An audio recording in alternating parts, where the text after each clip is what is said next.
This is it. We're going to do a show today.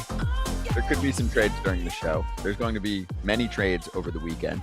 I'd like a trade right now. I would love a trade. Can I just finalize it? You have one? Yeah. I need 12 fungos for that guy right there. Mm-hmm. So you are officially off the show. I'm getting 12 fungos. I'll see you later, dog. Mm-hmm. If those fungos could talk. Oh, it didn't go through. Never mind. Rejected by the I got a fungo for you. They said no. I got a fungo for you, Todd. Huh?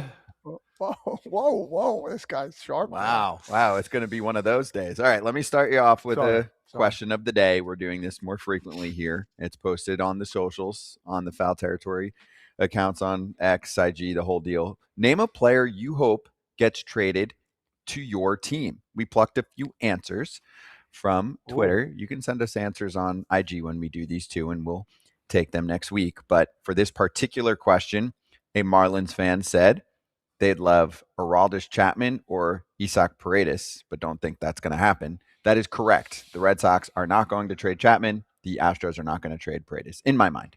But also, I think Chapman wouldn't be that upset if he went to Miami. He would love. I think he would love that. He would. That's the only. So if you're saying not gonna, I'll give it 4% just because of the Miami. If they asked him, he would say yes in a heartbeat. He'd probably even give some money back. He screams Miami. He lives there. Yes. That's his spot. Yes. His yacht is there. Who's there? His yacht is there. So he definitely would love to be a man. That would help the cause. Yeah. Hunter Goodman, send my boy to Fenway, says a Red Sox fan, RJ. It's going to cost a lot if you do because of the years of control he has and how good he's been. But that would be nice. Yeah. That's it would change my mind. About the Red Sox? It would change my mind. Yeah, 100%. That would easily change my mind about the Red Sox. Interesting. Big offensive boost. Starting pitcher who goes beyond 5 innings from Greg, the Braves fan. Like a starting pitcher beyond 5. Wow. Can we do it? I found one. His name's Chris Sale. Oh, he's on your team. He's on your team. Interesting. Lastly, a Yankees fan, Tim, wants Liam Hicks. I mean, the Yanks are looking for a catcher, right? Yeah. We hear them tied to Ryan Jeffers, but we hear 3 or 4 teams tied to Ryan Jeffers, and I think it was likely he was going to get dealt. We're going to talk about the Twins in a moment, but it's not a guarantee. And Liam Hicks would definitely help the offense for the Yanks. Without a doubt. Mm-hmm. I agree. I'm going Jonah Heim for the Yankees. Okay. I like Jonah. Liam Hicks rates a little bit higher offensively, a little bit. I'm more about the eye test. Can't get away from the receiving. They love the receiving. Okay. There you go. Eye test. Okay. Before we start, I want to highlight one of our shows on the FT Network for some of the guests they put together this week. So they had Dylan Beavers on, who's a current big leaguer, but also the former big bopper in Baltimore. Actually, I like that. Chris Davis was just on the show, and then he is being honored tomorrow at the ballpark. It's Chris Davis Day. I love Chris Davis. He hit nukes. Oh, man. Good for him, man. So he's on that show. That show is very close to the 1,000 subscriber range on YouTube. We would love if you give them some love, even if you don't like their team. It's fine. The live crew right now that's watching, please give it a little click. Thank you very much. And now we can begin our journey. Charging the mound. The fire sale has begun. The New York Mets trade away A.J. Minter, and he is going to become a high-leverage left-handed reliever in the Minnesota Twins bullpen. The Twins are picking up the $3.3 million remaining on this deal. They trade away a couple prospects, which includes Benny Agbayani's kid. Ooh. That's cool. But when you do take on all of the money in these deals, that means you have to give up a little bit less in prospects. No knock against these prospects, but the Twins do get some bullpen help. And the Mets say, it's on. Minter first, 10 more to go. No, I mean, listen, the prospects are suspects to me for the most part. You know how I am with that. Always have, always will be. But again, if this is what's going to happen, this is pin number 1 got taken down. If we're bowling, there's 9 more to go. So, yeah, here come the Mets with all this. If I'm a team right now, I saw this. Who else can I grab from them to make my team better? So the fire sale is coming, and this is just the start of it. And we haven't hit Monday yet. It's coming really soon, Kratzy. Good for the Twins. Good for the Twins. Not only did they take on money, last year they just shed a bunch of money. So this is a good signification that they're, especially after they hit the walk-off grand slam yesterday, that, you know what, guys? We're going in. I know Byron's out right now, but he should be back soon. We're going in as much as the Twins go in. Yeah, this is a guy who's had a 2.35 ERA, 23 innings. You know, Minter's been through some injuries the last few years, but in his 23 innings so far this year, he's been great. I mean, he's finding the zone, 20 Ks to 2 walks, and he should be there. You know, they're one of their top guys in the bullpen now.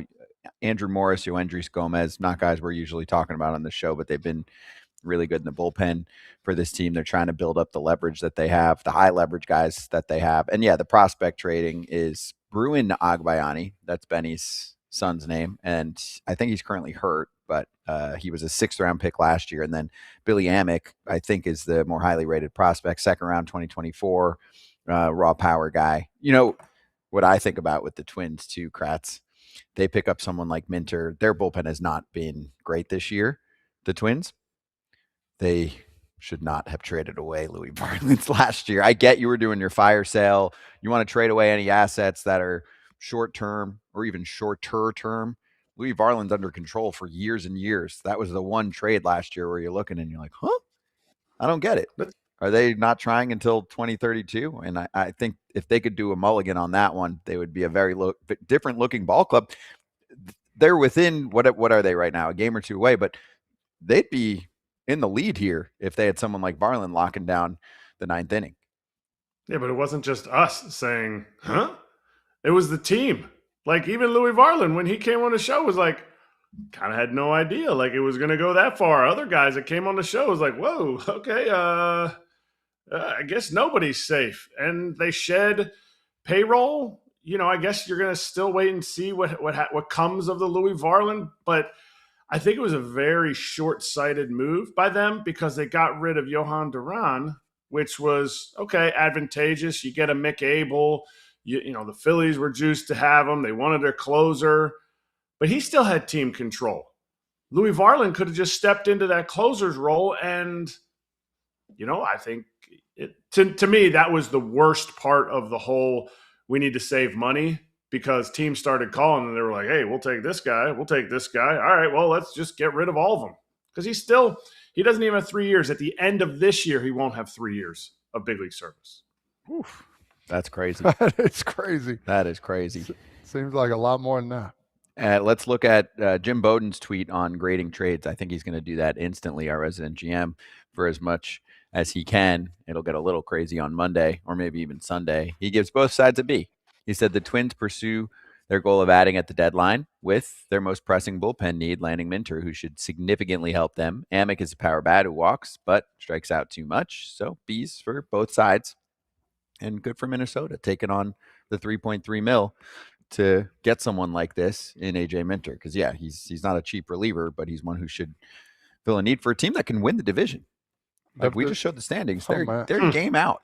Not too far at all. It's possible. Nobody's talking about them either. And in my opinion, well, at least around here, nobody's talking about the Twinkies. So it's just one of those things where that Central Division is wide open and nobody thought that the Twins would make this kind of run. So for me, watch out. This is, you got 4 teams actually battling for first place. We'll see when. Well, you're counting Detroit. We'll see when Skubal. That's going to change. We're going to talk later about that. Of course. But yes, agreed. And then back to the Mets side for a moment here because we're going to talk more Twins with Dan Hayes coming up. Kratz, they're going to empty out half their bullpen. They're going to look at anything, of course, short term, but even a little bit longer term. You know, a guy like Luke Weaver should get dealt over the next few days. Brazoban, who I think. Is he just a 1-year guy, or do they have control of him? But he'll get dealt. He's got tons of control, but he's 36. Right. So you deal that. I'm just saying anything that's looking good this year that's not under long-term control or, in his case, a unique one, bye-bye.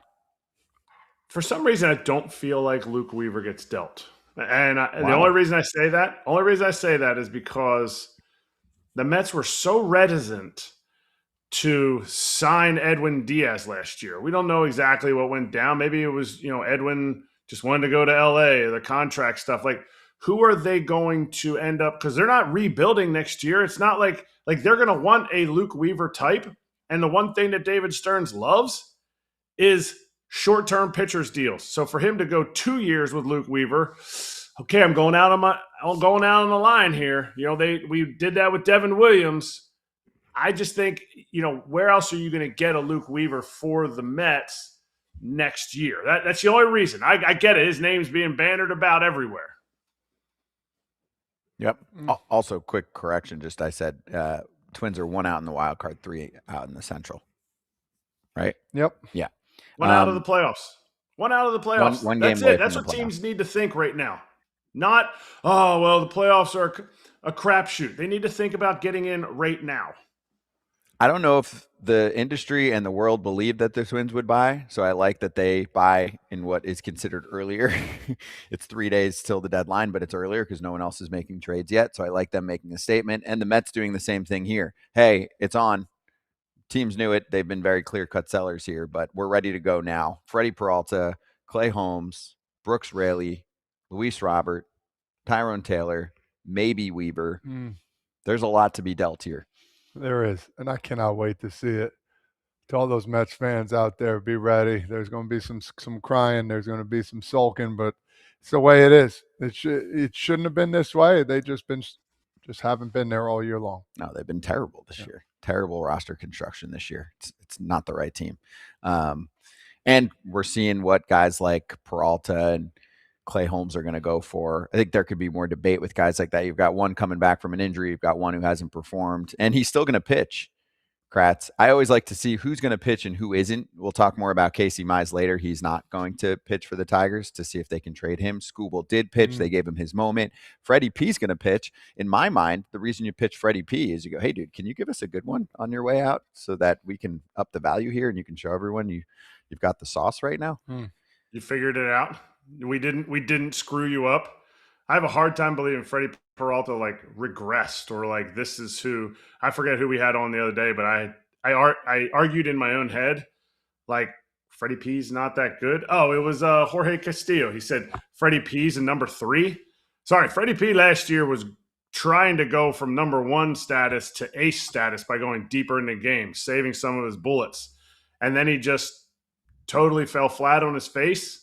I have a hard time believing a pitcher does that and not the organization changing something about him. And so and to me, I don't like Clay. To me, if the Mets overprice Clay Holmes because they feel like he's their biggest piece, I'm going to the Tigers and I'm saying I'd rather have Casey Mize than Clay Holmes.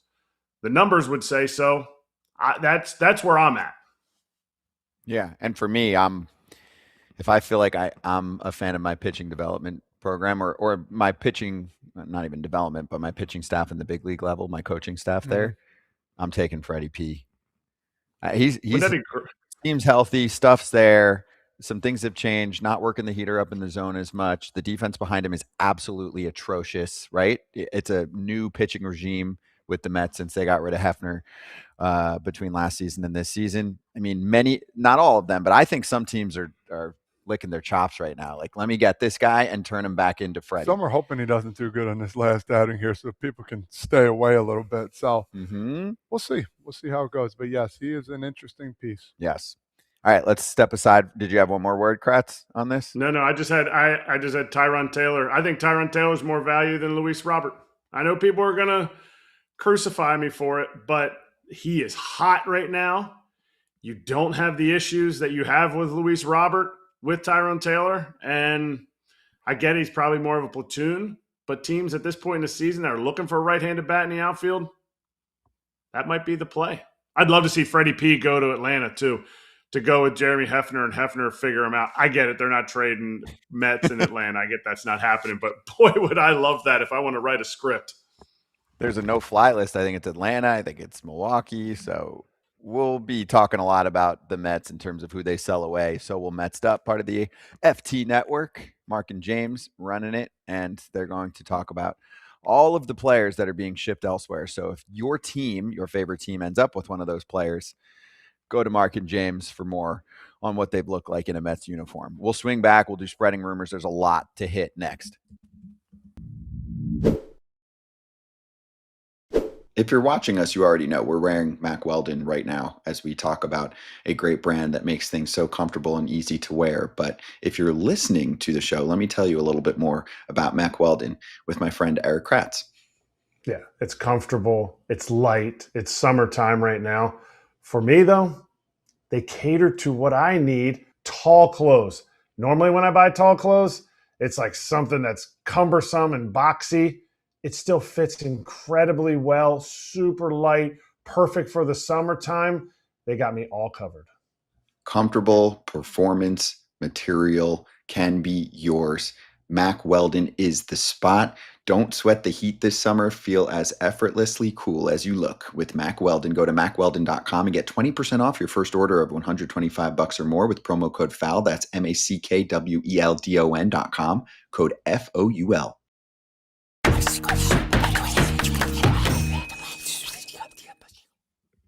Hey, did you see Casey Mize scratched from his start tonight? Is he okay? Yep, he's good. He's just likely getting traded. So they will have him pitch on Tuesday in Seattle if he stays with the team. He is going to get dealt. So that's what you do. Sometimes. This doesn't always happen, but in this case, they do it. Jim Bowden, let's roll back-to-back tweets. Tiger's going to do the right thing, be the headliner at this year's trade deadline. Skubal, Mize, Gleyber Torres, Kenley Jansen, now all expected to be dealt by Monday. There you go. Wow. I think they're doing the right thing, honestly. I said it before. I didn't think they'll make the playoffs this year. I think they're going to get a lot of good prospects, players. I mean, round picks. I don't care what you think of it. For these guys, they're going to get a bunch of guys coming back, and they're going to, pretty much kind of start over with what they have and move forward with it. And AJ Hinch is going to be the guy. You can't ask for a better manager to do it with. So by Monday, I can't wait to see what happens here. So something is cooking right now. Yeah, and like I said before, I really like Casey Mize. Obviously, the Skubal, they're going to be asking the world, and you're going to be going up against the Dodgers and the package that they're putting up there. I don't think Casey Mize is a bad second option, and I think Kenley Jansen. The issue with trading Kenley Jansen that I'm looking at is, does he say, yeah, I'll throw in the eighth inning?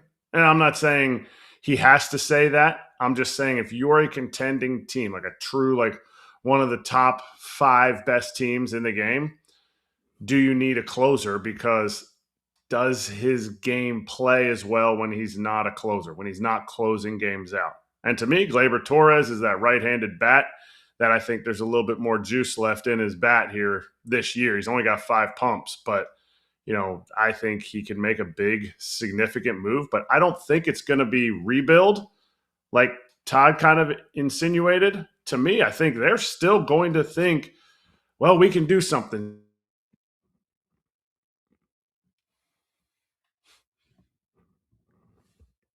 Four guys for Skubal, and then try to win again next year.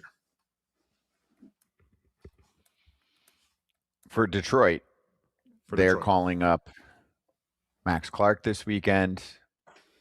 Riley Green's had a good year.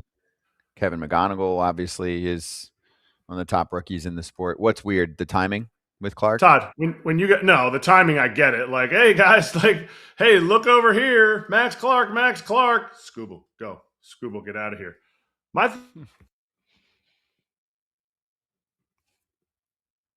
Nope. We don't want him to talk. First time, it's all right. Second time, see ya. Enough. All right, let's get to the next starter. So this is part of why, Detroit's going, look at this opportunity we have. Skubal's going to get dealt. Casey Mize is going to get dealt. That's a big return, really, for both. Obviously, Skubal in another category. I'm just curious to see how crazy the trade market gets for starting pitchers. Enter Hunter Greene to the mix.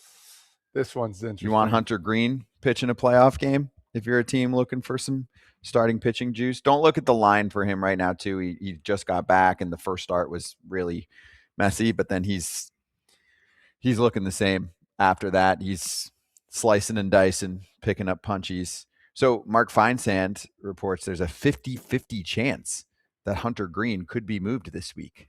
That's a pretty high percentage. Do you think that the Reds should move him? Because what does that look like going forward? This team has built a nice stable of promising pitching. They probably are frustrated too. I mean, I'm not saying it's Hunter's fault, obviously, but he's dealt with some injuries. He's missed some significant time for this team.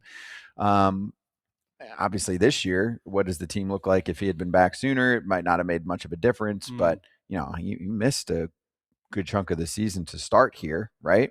He got back this month, so he's got a few years of control left. Like he's even got, I guess, a 20. You can have him through 2029. So you could have him 6, 7, 8, 9. You could have a 4-year run with Hunter Greene if you pick up the club option in 2029 for $21 million for a top end starter. That's pebbles these days. Pretty much. I am not a fan of trading him too soon, right? Too soon. I mean, you got him and Chase Burns. It could be in Cincinnati for the next 4 or 5 years, making some noise. These two guys, I know Hunter's been hurt.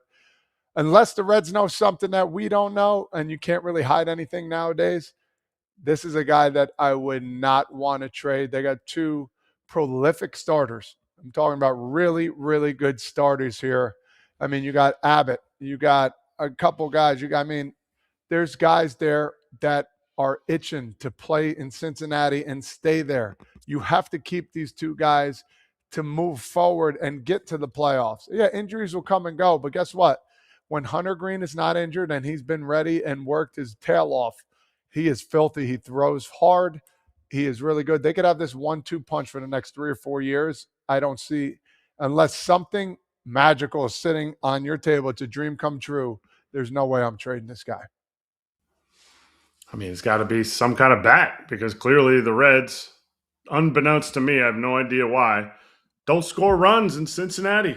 Like, I thought this lineup was going to really rival the type of lineup that you were a part of, Todd. Like, and now they've really built a pitching dynasty. So to me, if you can get something for Hunter Greene, it has to be something that you've been lacking the last 3 years.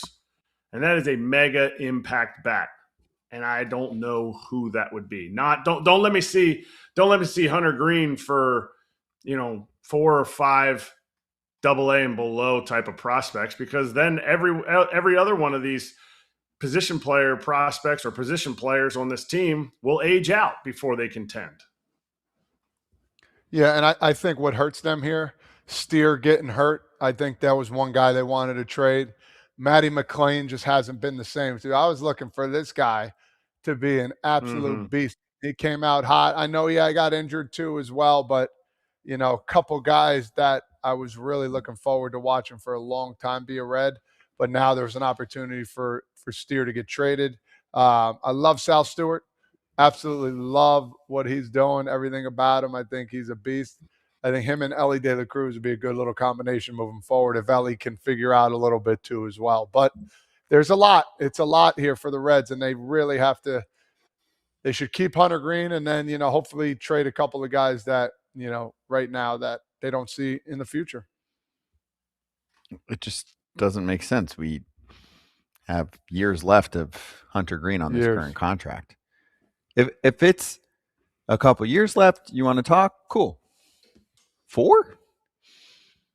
Yeah. 6, 7, 8, 9? There's got to be something really special they get back.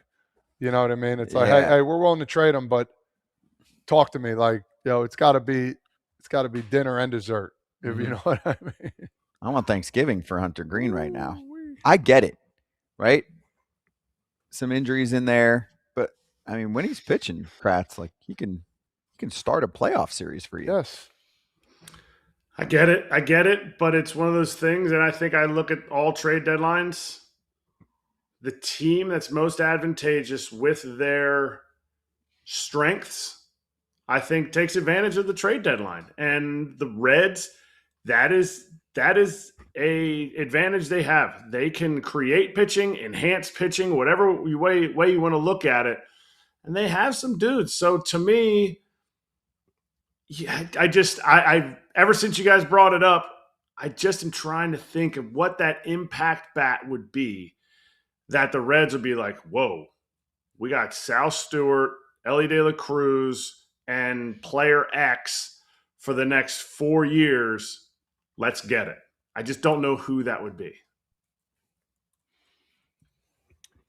Yeah. And we'll have to sift through a lot of things. Like I'm going at it right now in the chat. They're like, the Reds just said that they're not trading him. I'm good with that. I said, who said that? Nick Kroll, the leader of the front office? No, it was from some site. Okay, who? Yeah. Okay, if there's smoke, there's fire. Yeah. If there's smoke, there's fire. I mean, what if somebody wants Lodolo? What if somebody wants Andrew Abbott? Less control. What would that price be? Shoot for the moon. You're asking for somebody, and then shoot for the stars. Maybe you hit the moon. That kind of thing. They have a lot of good pitching. Yeah, but also I'll give you an example. A buddy of mine, Andrew Fisher, who we've had in minor league, absolutely tearing it up. His dad, or a buddy of his dad, hits me up, say, "Bro, is he going to go to the Mets? You see this article?" I'm like, the Brewers would be not very smart if they were to trade away their number one prospect. You know what I mean? There's articles left and right. You could believe what you want, but at the same time, unless your agent's telling you or you're hearing from the top dogs, I don't believe anything that's really said, unless we're talking about some of the top guys in the systems, like the Buster Olneys, the Kirchens, the Ken Rosenthals of the world. So other than that, I don't believe anybody. All right, let's keep moving. Let's go to the Mariners. Where are we at on this team? I mean, they lost again last night to the Dodgers. This is tough timing to be taking on the best team in baseball when you're trying to prove to your front office that you would like them to invest more into the big league lineup come trade deadline time. They're at 53 and 57. Adam Jude, Seattle Times, writing about them last night, and a quote from Brian Wu, front office, coaches, everybody put enough into the product on the field. Time for us to do something about it. Yep. AJ documented how Wu has been tale of two dudes, home and road. Some of the bigger home road splits you'll see. But where are we at here, Kratz? I mean, we're not playing buy or sell. It's more buy or hold. Like heavy buy or light buy, I think is the game to play with the Mariners. They're not selling. They're right in the mix of a crappy division in the AL West. But do you believe a team has to show you a certain level of production by this point to say, yeah, this is the year, guys, I smell it, this is a World Series team? I'll tell you, I don't know, right? Like I still see a core of pieces here that can get hot at the right time. I'm saying for a team like Seattle, I always look back at 2021, Atlanta Braves, hovering around this range up until about this time, and then they took off. They made a number of deals, and they won the World Series. Number of small deals. I mean, they went and got, I'm going to even forget who it was. I can envision them, but it was Jock Peterson. Adam Duvall, like Jorge little Soler. pieces. That ended up being a big addition at the time. But he was hurt, and then he comes back and he wins the MVP of the World Series. So I don't discount little moves as saying, oh, we didn't do anything with a team like the Mariners, because the Mariners did their heavy lifting in the offseason. Kudos to them. Kudos. You were like, we loved what we saw in Josh Naylor. We're bringing him back. You know what? We won another platoon advantage, even though we signed Robles to a weird extension that the other people in the game didn't quite see. But hey, you know what? You did it. Then you went out and got Ref Snyder, probably one of the best right-handed bats against lefties, sans Randall Grichuk. So I think they made a lot of really good moves. And I think this trade deadline, a little move here, a little move there. Ultimately, Charlie Emanuel will let you know, water levels out. Because if Julio Rodriguez returns to form, which I think he will, end up with over an 800 OPS, Cal Raleigh just needs to go back to like a little bit below his like normal production, not last year. Last year ain't happening. Just a little bit below his normal production. That's going to be a massive upgrade. And that coupled with Dominic Canzone, who's their best hitter right now and probably is going to get some MVP votes. Like, this team has the pieces to do it. This is up to the players. This is not a front office. This is up to the players. So a little piece here, little piece there, maybe. But no, this is the team. They got to win it or it was a failed season for them. Yep. And I'll be quick. It just seems like it's the same old these last couple of years. Great pitching. They're going to need hitting. And now, like nothing, in my opinion. So, God, I'm like so in between here because I love everything about the Mariners. It's been a couple years now. We've been talking the same old story. Yeah, but they were a win away from the World Series last year. Yeah, I get it. How much more do you guys it doesn't want? seem like it here. I mean, to No, me, this year it doesn't. No. You know what I mean? I don't know. I just don't. I'm just very confused about them. And I get what you're saying. Maybe because I don't watch them as much. They're just the Mariners. I don't know. I just feel like it's World Series or bust for this team since we've been talking about them so much. How good their pitching staff, the best in the league, and they haven't gotten to a World Series. So then that's why for me, I'm like, healthiest. Yeah. Six guys they've used 6 starters the entire year. Take advantage of it. There you go. Thank you rare. For piggybacking me. They've got something special with their pitching program that they've actually consistently been able to do this. That's who they should trade for. They should trade for some of those coaches and staff that know how to fix these things. Well, fix the offense. They got yeah. We talked a lot about that. They got rid of their third in command hitting coach, thinking that's going to change the world. But they're just throwing things. It's the dartboard status right now to try and see if they can fix the offense. A good way to fix the offense is maybe to pick up a bat. So if you want more on what the Mariners should do specifically, refuse to lose territory. Again, close to 1,000 subs with this show as well. So if you can give them a sub, that'd be awesome. They actually have Buster Olney on from ESPN every week. Brady Farkas does an awesome job. They just had a session with Buster. So if you want to check that out, that would be great. While you're watching the show live, just give him a little sub. Thank you. And actually, we have a tweet from Buster from a couple hours ago that I want to show. I think this was interesting. He said, one executive says there are more teams posturing, quote, we are going to sell and buy than he can ever remember. I guess that's the trend this year, he added. What does that mean? Let me show you an example. The Pittsburgh Pirates looking at Camilo Doval from the Yankees. This report coming from the New York Post's Joel Sherman. He has had a rough year, 37 innings, 4.86 ERA. Todd, you've seen plenty of Camilo Doval. The stuff's there. Yeah. I don't want to say change of scenery. It's like he just got there. He's only been with the team for about a year. But when we say buy and sell, the Yankees aren't just selling, but they might sell away a piece like this while they also buy. It opens up roster spots. It acquires prospects. The Dodgers are probably going to sell a piece or two. There's been a lot written about Alex Call and Eric Lauer and some of the guys on the fringes of their roster. So your thoughts on how that works for the Yankees. You've also seen him pitch. Do you think he can go help a team like Pittsburgh when they've had significant bullpen problems and be out of the limelight? It's a little more chill in Pittsburgh. Yeah, I mean, listen, the example I give is when I got traded from the, if I'm just being honest, from the White Sox to the Yankees, they wanted Canely and, oh my God. Dave Robertson. Dave Roberts. And they're like, well, they probably said you got to take Robertson. Yeah. Like, hey, listen, you got to take Todd with you. Listen, I don't know if that's a fact, but in my heart and gut, I feel like that might have been the issue. Not saying that I'm a bad player, but at the same time, I know the Red Sox wanted me too. So there's different angles and ways to go about it. Yeah, if you got to trade away some of the guys selling wise, you're going to have to get rid of another piece that's actually pretty good that has been helping the team. And I think Doval would help anywhere.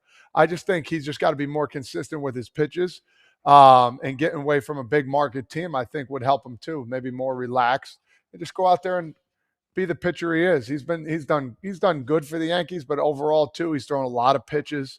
His stuff is there. It's just got to be consistent. Yeah. He was also struggling when he was with the Giants too before he went to the Yankees. So there's that. And if they're looking for a closer, they got rid of him last year in Bednar. So there's that. To me, I think if the Pirates do something, not if, they're going to do something. They didn't buy Pirates way before this season, and they're not going to waste Brandon Lau's, trading for Brandon Lau. I think it's going to be like a Kenley Jansen to close, because they're a team that needs a closer, and then they'll try to fit in another piece in that bullpen. So if they get 2 pieces, it will definitely be an upgrade. They need at least 2. I mean, some teams have very clear-cut needs, and the one thing that we always mention that is the easiest to find around this time is relief pitching. You got to pay the piper for the big boys, but everybody knows you need it. The mid-tier, like we just saw in the last 2 days, AJ Minter and Chase Silseth go. They might not be the sexiest names, although Minter was one of the best in the sport for a bit. They're going to be helpful. Chase Silseth, nice year. Minter looking good now that he's back. Those guys are going to be helpful. So that's what Pittsburgh needs to do. Kratz, like those types is probably more realistic. No, like at least one of those, and then a Kenley. 100%. At least one of those types. That guy that has, maybe a tick north of a strikeout per inning. Somebody and Silseth would have been great. Minter would have been great in that pen. But I also think when they get, like, let's say it's just 2 guys. It's a Kenley, because they do need a bona fide closer. It's a Kenley and another piece. You're going to start to see that they do have some pieces in that bullpen that are good, really good in the 6th, 7th inning.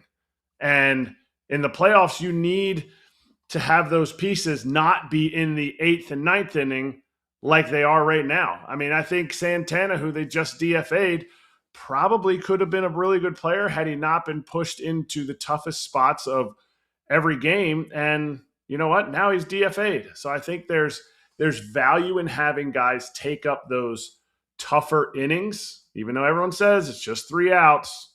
We've had pitchers on that say that's not true. I think that's where the Pirates will definitely find a ton of value. All right. Next up, we're going to do a little segment on some trade predictions. And just for everyone to know, guest list will be heavy in, basically 10 minutes from now. Dan Hayes talking about that Twins trade and what else the Twins are going to do. Matt Gelb on the Phillies side of things. And then Kenny Ballgame Rosenthal joining us in the second hour. All right, so let's do some trade predictions, guys, with the help of Out of the Park Baseball 27, based on 1,000 simulations of the trade deadline, and they're looking at how things stand at this point. So we'll show a board of some guys on their list of very high chance of trade. Some of the guys on this list have an 80 to, not many, but 100% chance of being dealt. We're going to do a Blue Jays focus to start here. I'm going to rack a few Blue Jays guys in a row. So let us begin with Shane Bieber. And I think this is cool because teams in their top 2, right, they have about a 37% chance for Cleveland. Then the next highest percent chance they have is the Phillies. Pirates, Brewers, White Sox, and Marlins are on this list in terms of the simulations that they ran, right? They're taking where we're at in the standings, how teams are doing, where the rosters are at, and putting percentage chances of trade destinations. Kratz, what do you think about that list? Shane Bieber, the Guardians need offense more than anything, but it doesn't mean they can't pick up a starting pitcher. I think this is where the Phillies have to sit in this realm, because unless they're willing to somehow trade from their big league roster, I think this is where the Phillies have to sit. I don't think the Pirates are as good a fit. I think if the Brewers find value in a guy that hasn't been great and says, okay, we can do this with him, I think they could emerge. But I think they're going to essentially emerge into another Blue Jay pitcher, so I won't say that yet. But to me, I think Shane Bieber's a White Sox. I think he's a White Sox. I think it's a buy low type of situation, and we'll see what we can get from him. And he's got experience to kind of speak into that young locker room. A 2 start to go. He looked awesome. Then you're doing a lot of recency bias. Last start, couldn't throw a strike, but then they said he was having trouble gripping the baseball. No? Okay. I'm just saying. I'm just the messenger. Let's get to his teammate. Don't shoot the messenger. I won't. I'm scared of him. Kevin Gossman. So they have the Cubs as the heavy favorite in their mind in terms of a nice fit. Phillies are on this list again too. White Sox, Brewers, Guardians, Twins. They have of those teams, 41.7% to Chicago, 27.3% to Philly. This is simulations running. They're not going off the reports over the last minute, right? But what do you think about some of the potential trade destinations for Kevin Gausman here, Kratz? Brewers. I said it last time. I understand the other teams. I understand the Cubs are going to be in there. To me, I think the Cubs need to be a push for Skubal because I think they see that they're going to play another round. They see that they're not going to catch the Brewers. And I know before they said, unless it's a bye, unless we're getting a bye in the playoffs, we're not moving in. Like, to me, Gausman plays in the realm, or Gausman's value is in the realm of the Brewers. A guy who still is racking up strikeouts. He's gotten hurt a little bit by, some things that I think are out of his normal pitching, and I think he's going to get back to it with the next team that he's with. And I think the Brewers feel like that's the next best available starter that's in our realm because they probably won't make the push for Skubal like I think they should. Do you think the Brewers will push for Skubal like they should? I think any team should push for Skubal like they should if they're in it. I think the Brewers, Cubs, Yankees, I mean, Dodgers, there's tons of teams that can easily push to get him. It's the right package that they need. And I'm ecstatic that, more than none that he's going to get traded because I want him to go to a team and see if he could push that team over the brink. I'm hoping it's not the Dodgers so we can have more excitement going on here and some more competition. But you never, ever know what's going to happen. But, yes, I'm excited to see where Skubal's going to go. Let's do one more with Toronto. Dalton Varsho. I know it hasn't been as strong of a season offensively. Last year, he was among the best in at-bat per home run ratio. He was 70-something games because he was hurt half the year, and he hit, I think, 20-something homers. I mean, he was powerful when he was playing. This year, not as much there, but he's an elite outfielder, and he can get hot. So possible trade destinations on the list here were the Rangers. The Phillies are basically on every list these days. Yeah. The Rays, the Guardians, and the Astros. What are we thinking? You think about the Tampa Bay Rays, they always get pitchers that are okay, and then they turn them into superstars. I feel like he can be a beautiful fit for the Tampa Bay Rays, man. He seems like one of those players that can fit into the mold of the Rays easy as possible.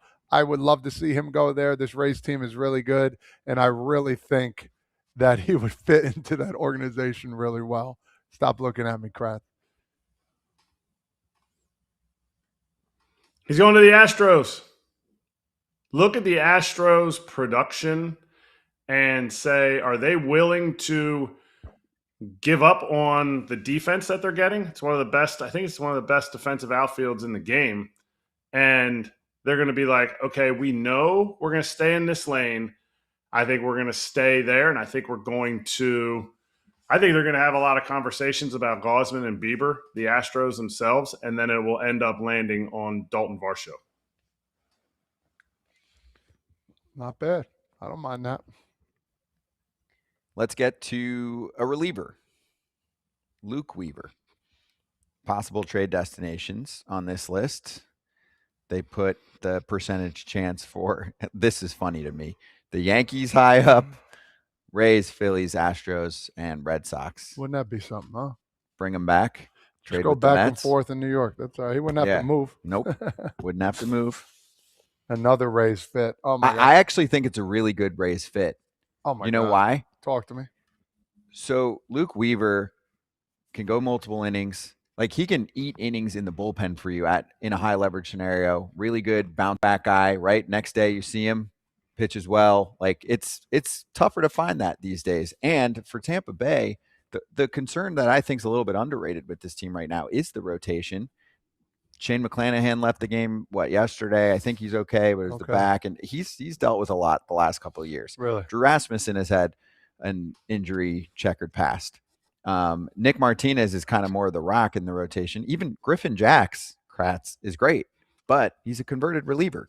A lot of the guys I'm listing right now might need to ease their way into October and not get the heavy workload down the stretch so that they're at their prime come playoff season.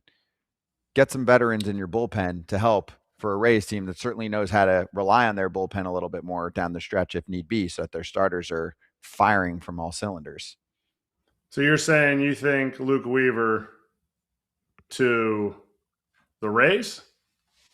Because I'm saying if I'm Tampa Bay, I need to get some veteran arms, bullpen, and starting rotation. I know that they're going to try and pick up a bat, but I just think it's a team that is going to look to pick up some innings, more so than they're being pegged right now, right? You know how we label every team, right? Guardians need outfield bat. The Phillies need an outfield bat, right-handed hitter. Red Sox now, again, looking for a right-handed infielder. For me, with the Rays, what would be the first thing you say? Like, hey, it's top-heavy. There's Yandy and there's Aranda and there's Junior. Like, we need to give those guys a little bit of help in the second half of the lineup there. For me, I'm like, wait, hold up. I just need to make sure that this rotation is going to be in the right place for October. We're going to supplement it with rotation help and with veteran relievers. No? I don't agree with the Weaver for one reason. Okay. He's got $11 million left on his contract next year. $11 million more. Like, they didn't bring back Pete Fairbanks, and I think his number was $11 million. I think there is a world where I think, yes, they do want some innings. I think they find those innings in different guys that they're going to say, you know what, we'll bring in a starter who can throw 4 for us, who can throw 5 for us possibly in the regular season.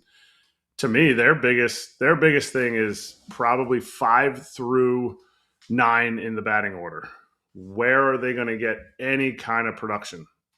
And I don't know what that looks like. I do love what Todd said about Dalton Varsho. He's been in the division. You know, he can get those. He can be that stick. He doesn't necessarily need to be the leadoff guy, but he runs the bases well, which is something that the team likes. I just don't see that 11 million. If this was Luke Weaver's last year of his contract, 100%, yes. But again, the Rays get rid of dudes like this, so I don't see him taking on 11 million for next year. That's fair on the money side. Let's keep moving. This is a Kratz special right here. We picked this one out on purpose. This is, in my mind, someone who is not necessarily going to get moved. It's a team that is among the most bubble-licious right now, the Baltimore Orioles, because there's part of them that's like, hey, this really hasn't worked out the way we want it to, but there's front office heat, and there's a chance they go on a little bit of run. They've definitely played better in the last month or so than they did at the start of the season. You know who I'm talking about, Kratz. He was on the high percentage chance to get traded list here from Out of the Park 2027. Taylor Ward. I mean, I think this is a slam dunk. This is a slam dunk. I don't think Taylor Ward runs the bases very well. I don't think he plays defense very well, but I think he has 20 homers for the last 2 months of the season. Woo. I think he goes to, he's just, for whatever reason, because I don't think Anaheim is the easiest place to hit dingers out of, unless you're a righty that goes oppo, that shorter, lower fence they have there. But he had 39 pumps last year. I see this as slam dunk. If you're talking about my 1 5-star trade, 5-star lock, we're going Philadelphia Phillies. I just think that right-handed bat, I think, will enable them to say, okay, we have Derek Hill still. You know, we can get 7 innings of offense out of Taylor Ward, and Derek Hill can come in and play defense. Brandon Marsh can slide around. He's struggling right now. He needs to pick it up, but I think this is a Phillies move, and I think in Citizens Bank, not being the major piece of that lineup, I think he pops a few dingers. A little bit better bat, a little bit better zone discipline this year, and the Phillies need any kind of zone discipline that they can find. Do you like Cleveland on that list? Or are you going to play the money game with me like they won't pay for it? I do. No. I do like that. I think place. I really do, because I think they're able to deploy it out. The athleticism is there for Cleveland. Yeah, and they need a right-handed bat too, and that would move Quan into center field, and he'd play left field, in my opinion. It's a big, tough left field in Cleveland. That's my issue. They love the athleticism. Whether they try to be athletic or the fact that they don't pay enables their team to be continually athletic. I just think there is. I think that would be their fear in that case. Like he's not like they're not picking up Edwin Encarnacion from the right side, and say, damn the athleticism. We're just going straight to the power. I don't think he has that. I think it's possible, but I don't know that would be my only fear of the Guardians saying, nah, we're not going to pick him up. Yeah, that looks like a good fit. I mean, the lineup is switch hitters and lefties for the most part with their A lineup. Go get yourself a little righty pop like this that everyone's looking for. Little poppy. Ramirez recently back. Angel Martinez had a really good year for them until he went down. He just got back. I think this would help. I'd like to see Cleveland get one bat there. But I'm with you, Kratz. I mean, Philly's definitely going to do something. This definitely screams Philly power. All right, fun game. Thanks to Out of the Park Baseball for helping us out with some trade predictions. And they did it based on 1,000 simulations. It's awesome. I've been playing it for a long time now, over a decade. Scan the QR code on the screen to get OOTP27. Build and customize your very own perfect team. Open packs, collect baseball cards from the biggest legends, play against managers from all over the world. When it was COVID and the shutdown season and all that, there were some coaching staffs playing out of the park to stay hot, stay fresh. It's true. All right, let's get to our first guest.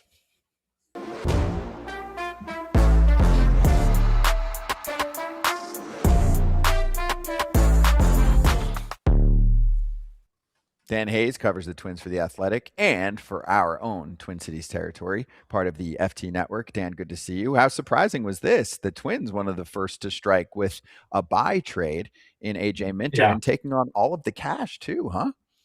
I think that's the most surprising part. That's not something that the Twins have typically done, taking on the cash. And it's like it was something I wanted to get out there today because this is something that they've talked about for months. And look, everybody like basically ownership has said we want to be aggressive, and we saw it in spring training. Remember, they were like one of the third or fourth team in the Framber Valdez sweepstakes, and they did put a $100 million offer out there, I believe. Like they really threw an effort in. I don't think that they came close, but they've been trying to be aggressive for a little while.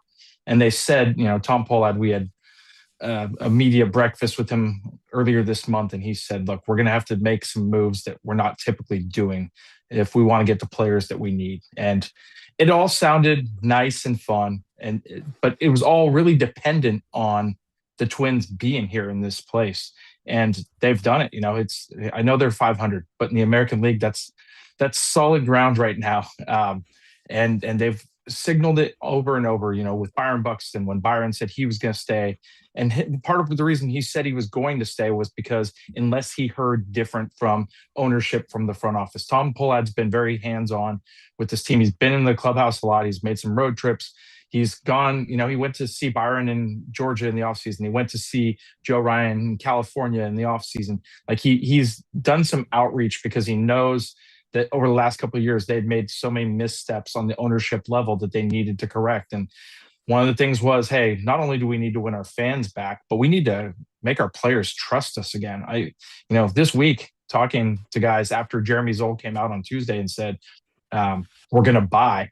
It was like, yes, okay, that's great. But, do you remember just 2 years ago where you guys said you were going to buy and then you didn't? I remember the disappointment in the clubhouse. The Twins were primed to make a second straight playoff appearance in 2024 and added Trevor Richards only. So, to see them strike early, it sets, it's not shocking that they're doing this because they've said they wanted to do this. But I mean, still, like they took on $3 million. They've never done that. And for them to be one of the first teams certainly does kind of put their intentions out there. All right, so we talk about this. You explained to us how they're that close, which is great. This is awesome for the AL Central. what is next? What do you think this team will do next, if anything? Or, what do you got in your mind, or what have you been hearing? Yeah, I think they still want to add, and they want to add another bullpen piece. Look, this was the first go out there and get it done, and I know that their own experience last year helped them with this trade because they knew the Mets were one of those high volume teams that was going to be doing a lot of dealing, and so they reached out and said, tried to get the conversation going and say, hey, these are the guys that we should focus on if you guys are looking to make a trade. So they got one out of the way right now. I think, look, the great part about this bullpen, after trading 5 guys last year, after trading Louis Varland, All-Star, Yohan Duran, All-Star, Griffin Jacks to Tampa, doing a pretty good job as a starter now. After trading all those guys, they've still done a good job developing in-house. 2 guys that weren't on their roster on opening day. Yoendris Gomez, who's their closer now, he's 12 for 12 in saves. He's got a 1.72 ERA. That was acquired for cash on April 28th from Tampa Bay. And then Andrew Morris has really grown up. This is a guy that was probably projected to be a 4th or 5th starter if he stayed in that lane. And they moved him to kind of long relief. He came up April 11th. He just barely pitched in high leverage early on, but was kind of forced into it. And since June 12th, he's had his lumps, and a couple of them were early on. It'd be that 3rd inning of the long relief stint where he'd give up 2 or 3 runs. But since June 12th, he has a 0.41 ERA, 22 innings, 20 strikeouts. His fastball's got like a +11 run value. So because they have those 2 guys, I think they don't feel like they have to go out and get a Mason Miller. Obviously, we don't know if Mason Miller's going to be available or not, but they don't have to go out and get that big flamethrower type. They just need to get steady arms to give Derek Shelton more options. The Twins bullpen in July, 84 innings, 3 ERA, and that's a team with a 4.92 ERA on the season. There's more stability.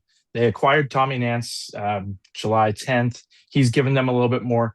They just want to give themselves options. So I think another bullpen arm is certain, but also, I don't know how this team doesn't try to get a starting pitcher, just because Connor Prelip's been really impressive as a rookie, but last year was his career high, 82 2/3 innings. Before that, he had pitched 30 innings between college and his first couple of years as a pro, because he's had 2 Tommy John surgeries. So you're looking at him, and between AAA and the majors, he's already around 90 innings this year, and they're clearly going to want to cap that. My guess is somewhere around the 120, 130 range. I don't really know, but they're closely monitoring him. Obviously, Joe Ryan's struggled a little bit right now. You're looking at that. Zebby Matthews has been good at times. He's also struggled. So, would it make sense to add a starting pitcher? I think so. I don't know. I think bullpen was the priority, but if they can be creative and add, that a rotation is definitely a spot they'll be looking. If you didn't tell me that they traded for a bullpen piece, you would have come on here yesterday and said, this bullpen is looking really strong. I know they got young guys, but since July, what'd you say? They have a 3 ERA. So do you feel like they made this move because, everything else is going to be too expensive? Or did they make this move because they're the one thing we know is bullpen, and we're just going to continue to stockpile and build our strength that we already have?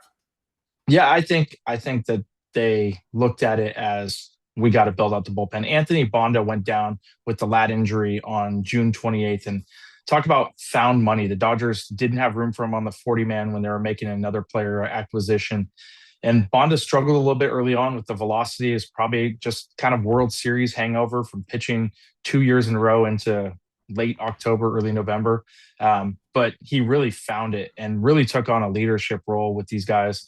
And, it was kind of devastating when he went down. You could tell guys wore it pretty hard. And they've done a good job getting by for the last month. Cody Funderburk's come in and pitched some big innings. Taylor Rogers, we've seen the fastball hit 94 a couple times, but they just know they need more. Look, Morris is a rookie. He's a converted relief pitcher. And those guys, I've seen it with Griffin Jacks. I've seen it with other young guys. They sort of hit a wall just because they don't.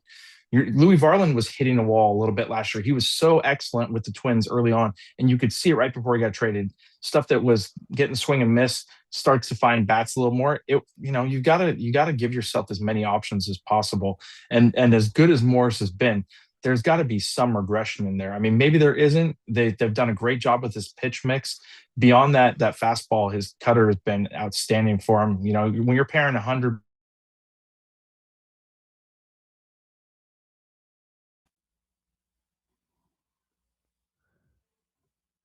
Make sure you have some insurance. Okay, I got a fan question here from Ryan. He's asking about Joe Ryan. Do you think since they're going to be buyers here, they're going to extend Joe Ryan, give him a little nice contract, or what do you think is going to happen with Joe?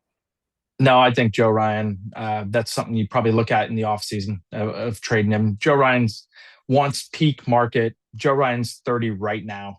And look, when you're the Twins, I think you can extend somebody long-term if they're 26, 27, 28.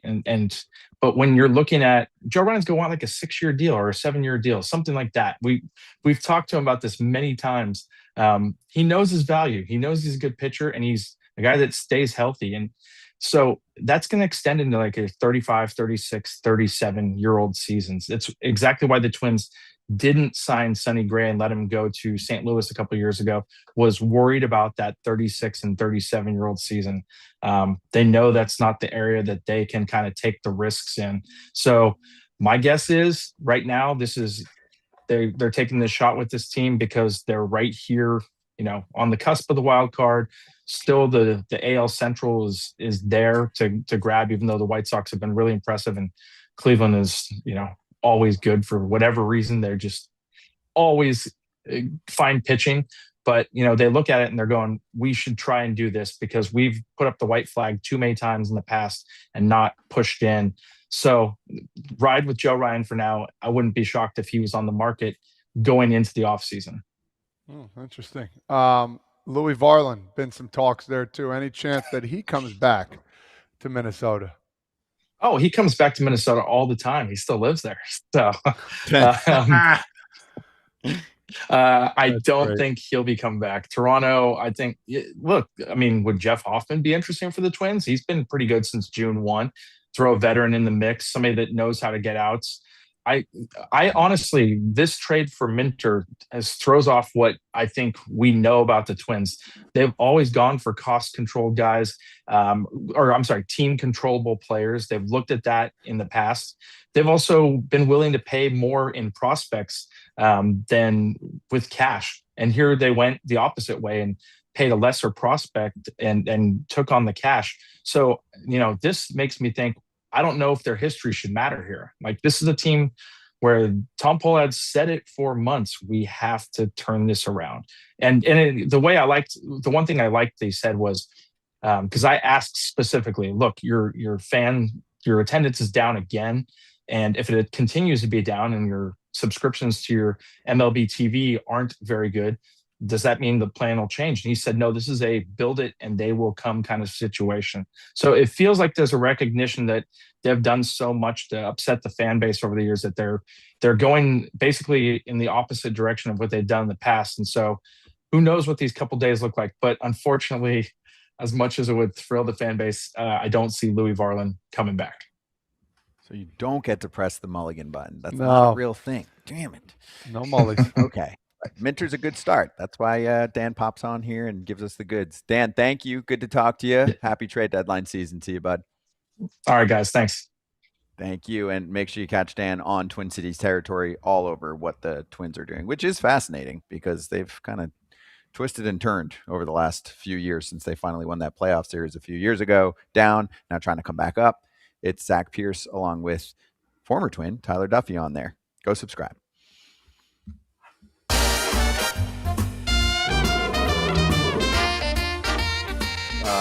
I needed to actually be in the studio today with Todd Father because I need just some of that good juju, good energy. Yeah, you know it. I'm cold right now, coming off a little out of the office for me. AJ's parlay didn't hit. It was a big one, though, and he's been good lately. Kratz, the ladder continues. We got to go to Kratz's ladder challenge first. He's very excited about it. Look at his face. And he's doing well. I mean, he accomplished one. He climbed up one already. Here we go. Money bags. Trying to add. Look at Kratz. Trying to add to it. trying to add to it. So we're going to take Kratz, by the end, you 1871. might be the top dog here pretty soon. You know, I'm going to keep betting hires in case I lose. You catch up. I mean, we all try to emulate our heroes. Not all our heroes wear capes. Thank you. So I'm going to take our 142 that we won yesterday, $142. It started with 50. I'm going to parlay it today. Little parlay with a little Paul Skeens, 7+ strikeouts against the Reds. They strike out quite a bit. And Paul Skeens has hit that since April 24th. Every start, he's hit 7 or more, except for 3 starts. And then we're going Brandon Young. Brandon Young going against the Phillies. He has hit 4+ strikeouts. He has hit 5+ in his last 8 straight starts. 4+ in every start this year except for 2. So we're going 4+ for Brandon Young and 7+ for Paul Skeens. I think it's minus 128. Putting 142 down. Step number 3. Very nice, and good luck to you. I'm going to piggyback off that game. Taking the under on the runs. It's Hunter Greene against Paul Skeens. What is that, 7? Where's that at? It's at 8 for minus 115. So, and I'm gonna up it today, 230 to win 200. Skeens been giving up some runs, man. Yeah, this year, but I mean, yeah, now I want tonight. Skeens is going to shove. Hunter Greene is going to shove. Hunter Greene post that first start looks pretty similar in terms of the swing and miss. These lineups both swing and miss a lot, and both of these lineups are a little cold the last couple of weeks. Or last 10 days, they're both around 3 runs a game. So add that all up, I could see this one being zeros traded back and forth for a while. I'll go for it. What are you doing? I'm going to stay up here in the Northeast. I'm going to take the Marlins money line plus 110, 300 to win 330. I don't see the Mets winning 2 straight games. That's my only reason. Take it for what it's worth. That's what I'm going with. Marlins to win. Close game, but they're going to win. And sometimes someone might say, that's your only reason? Yeah. Yeah. Have you seen how much I'm up this year? No, I'm not going to say that because Kratzy's on my tail, so I'm just going to be hush. Okay. Pap, you're up.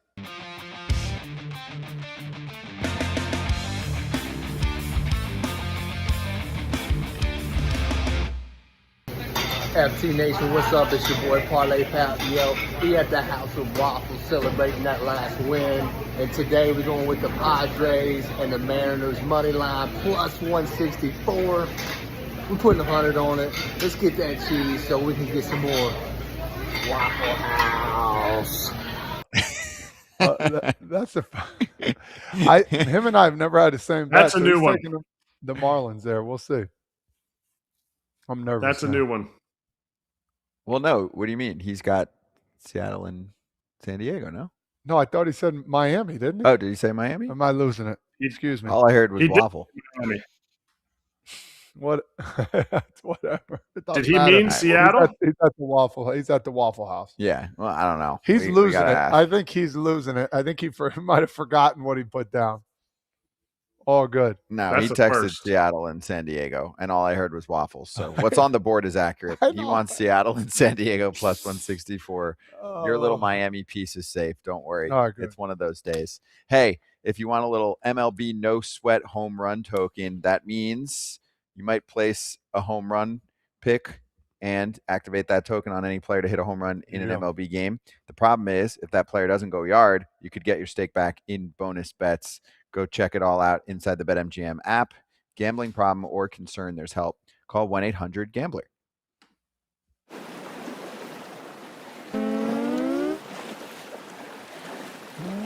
Looking Ahead is presented by Fox One. It is Hug Watch weekend, Kratz. So, for example, you have the 2 Fox games this weekend of Diamondbacks Guardians along with the Yankees matching up against the Cubs. Now, Hug Watch for the Yankees and Cubs actually could be a thing. We just talked about Camilo Doval. That could be a Hug Watch right there.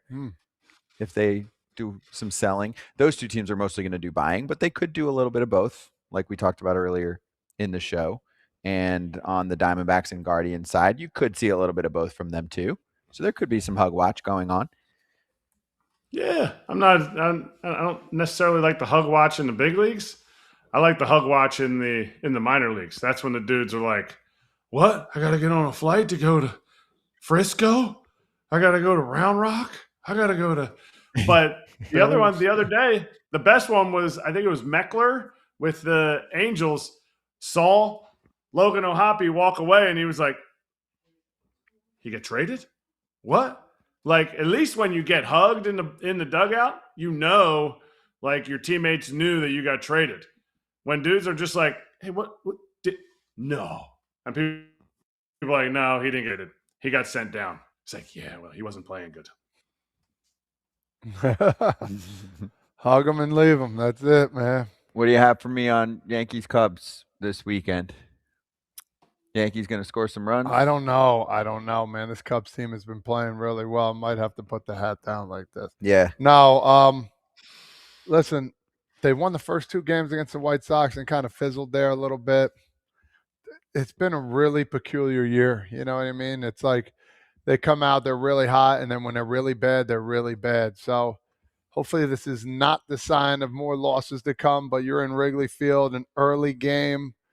Not used to playing that many early games. You're professional. They should be fine, but they're facing, some really good. I mean, what's it? Imanaga? Am I saying that right? Yeah, that's today. I know. No, I'm going through the whole thing. Yeah, Imanaga and Drew Peterson, right? Who they've seen David, before, but David, Drew's done pretty well against them, if I recall. David, still David. Yep. Drew was the reliever, bro. I know who Drew is. I was just going to keep saying David until you gave it to me. I know. Drew was the right-handed reliever. Yes. You're right. There is a Drew Peterson. But yes, I don't know. I'm in between on this one here. Okay. You know what I want to watch with this? PCA is hot. PCA is, I'm not saying he's the most exciting player to watch, but he's actually what Jazz Chisholm wants to be. In the sense of like the limelight, like the dude, like somebody that's an actual MVP type of candidate. I want to see this. I mean, maybe I'm wrong, but PCA knows. PCA knows, and he plays off of it. He loves it when the tarps off crew in St. Louis is like turning their back and he doesn't have a good game. Next game he shows out. Like, to me, this dude is, you play well. I don't care what anybody says. Yes, your WAR number. What is his WAR? 7.1 right now. Like, he's beating Shohei. To me, when you show out, and this was something that Ryan Sandberg, it's ironic, we're talking about the Cubs. Ryan Sandberg told us about the year he won the MVP. It was the massive game he had on the game of the week. This is the series of the year for PCA. Not that like it makes or breaks, that it's something that his flash, his limelight, going up against the Yankees in Wrigley, like, he must protect this house. I want to see it. And we'll talk to Ken later, but he's on that game, Yankees Cubs, and it's not just watching the game over the weekend; it's watching the trades, and then with Ken on the broadcast while the trades are going down. Like, that is something. And AJ, I would, and AJ, yeah, but AJ's not freaking out. He's just doing the game. Ken is doing the game and the reporting on the trades at the same time, which is just a lot.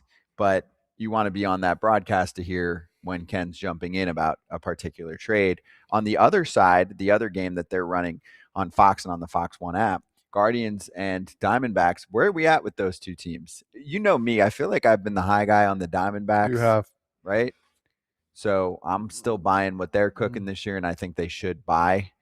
Kratz, where are you at on those two teams? Cleveland's obviously hanging around. Cleveland at this time last year did not look like much. And what happened to them? I mean, they didn't go deep into the postseason, but they made one of the more ridiculous runs to take down the division that we've seen in baseball history. So crazy. It just goes to show you that sometimes we talk about a team at this point in the year. We're just about to turn the page to August, and we're like, meh. And then the narrative changes fast. Kind of like Boston, Kratz. Similar to Boston, but I like the Guardians better than I like Boston. So there's that. I think their starting pitching is really solid. I think they have guys who I think they have enough mix of a few veteran guys on that team, and Hosey and Austin Hedges, and enough mix of just dudes who are like, I don't even know what we're doing here. We're just going out and playing baseball. And they just go out and compete. I love the Guardians, but I can't turn away from watching a Diamondbacks game. I think that lineup is special. I think they don't have enough starting pitching to sustain this. But I think what that lineup, the way they run the bases, the way they're just aggressive and everything. And I love Corbin Carroll, and I love when Ketel Marte is hot. But Corbin Carroll makes me, I'm like, how many at-bats away till Corbin Carroll? I'm going to make sure I'm sticking to this game. And I ended up watching 3/4 of a Diamondbacks game. So I like the Diamondbacks actually a little bit more than the Guardians, but I think it's going to be opposite. I don't think the Diamondbacks make the playoffs, and I think the Guardians do. Well, I big agree. difference in I AL, agree NL. 100% with you, brother. Right. Well, will it happen? We don't know, but that's my assessment too. NL's better than the AL this year. Hey, if you want to check out those games, MLB on Fox is streaming on Fox 1. The race to October starts now. We have your front row seat. Follow every can't-miss matchup as teams battle for a spot in the postseason. Then stream the 2026 postseason and World Series live on Fox 1. At home or on the go, live or on demand. Never miss a moment. Stream now. All right, before we get to our next guest, Matt Gelb, and talk Phillies, let's drop a Ken report, shall we? It's on the big boy, Tarik Skubal. Do you think that money could hold back a team from acquiring Tarik Skubal? Example would be Milwaukee Brewers. He's owed $10 million for the rest of the season. Ken's report moments ago, Brewers would absorb Skubal's salary in a potential deal. So Ken said, if the Brewers are able to land him, despite being in the smallest market in baseball, they are willing to take on the rest of Skubal's salary, according to a person briefed on their discussion. That's huge news in my mind for Milwaukee, because if you're going to land someone like this, guess what is going to be a difficult phone call? Hey, we want Skubal, but we'd like you to eat some of the contract for a top 3 starting pitcher in the sport. That would be a tough call.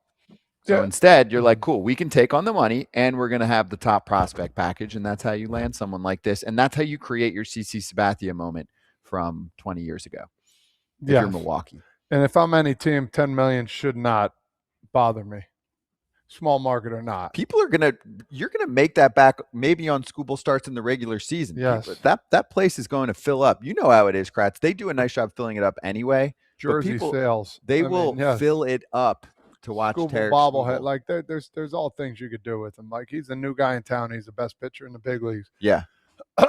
This money shouldn't be the problem. So, yeah, Brewers talk about money, but if you're in it, $10 million should not be. It's a lot of money. I'm letting you know. But to get the best pitcher in baseball, that's an easy yes for me. I walked out when I was leaving the American Family Financial Field. I walked out with Mark Antanasio, the owner of the Brewers, and just the way he talked about winning a World Series, the way he talked about needing the pieces that wanting the pieces that they need, I'm not surprised by this report for 1 second. One other thing about Milwaukee, Kratz, before we get to our next guest. Do you know the team in last place in home runs in all of baseball this year? Milwaukee. Yeah. Are you okay with that? Yes. Okay. Because you're not going to you're not going to all of a sudden become middle of the tier in the league just because you add one guy. But you don't think a team needs a little more pop than last in the league to win a World Series? How that translates? No. It's okay if you don't. Okay. I do not. As long as you're winning. They win with athleticism and defense. Athleticism, defense, and great pitching. They punch out the world. Yeah, I agree. If you're winning, it doesn't matter. Makes it for more interesting baseball, too. Okay. Well, let's get to a team that's got plenty of pop. Oof. Let's talk Phillies with Matt Gelb from The Athletic. Matt, great to have you on. Thanks for the time.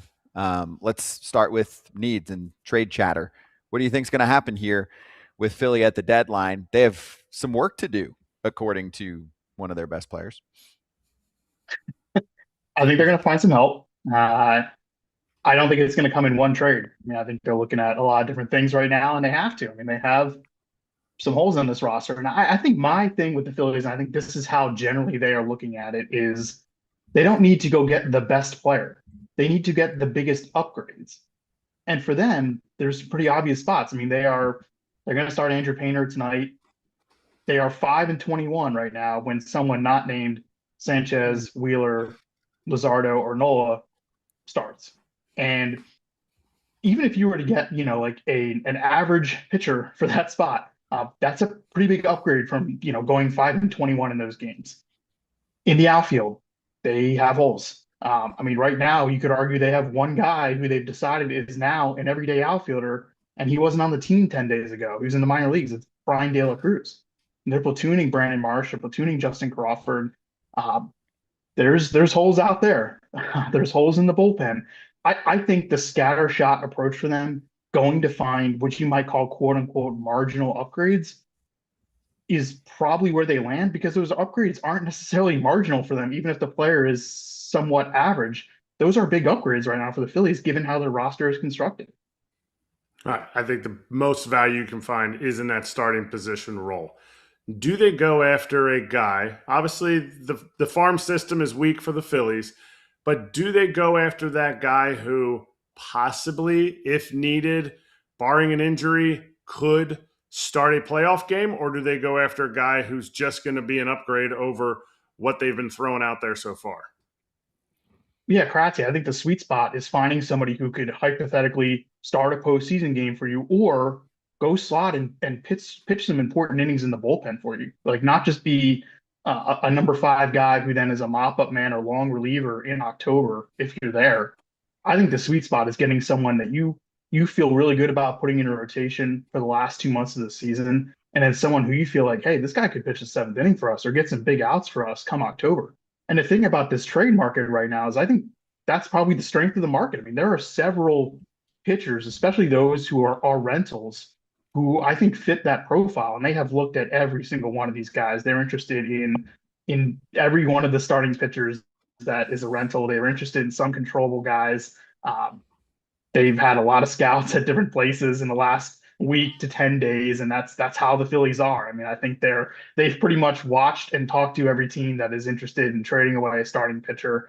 And I think that's the way. I mean, they have in the past made trades for starting pitchers at the deadline with the idea of those guys being bullpen pieces in the playoffs, and it didn't really work that way. Michael Lorenzen is one that comes to mind. Noah Syndergaard they traded for 4 years ago, and he did start in the World Series, if we remember that, but it was more kind of like an opener type, and he never really had a bullpen role that October. I think there are guys out there that fit that sort of criteria right now, and I would be surprised if they did not land one of them. All right, the outfield.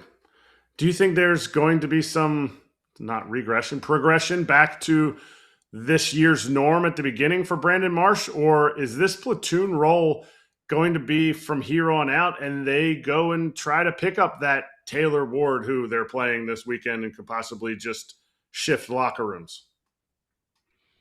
Yeah, I think we've seen some regression in the performance, and Marsh is really good, right, when he puts the ball in play. And for the last month or so, Marsh has not been putting the ball in play. There's a lot of strikeouts. I think teams are pitching him differently. He's seen a little more outside of the zone. He's maybe feeling a little more pressure. He's chasing a little more outside of the zone. That's not really what Brandon Marsh is. You could argue that his last month is not indicative of what he is, and you could argue that his first 3 months are maybe a little over of what he is. So somewhere in between, still a really productive player for them.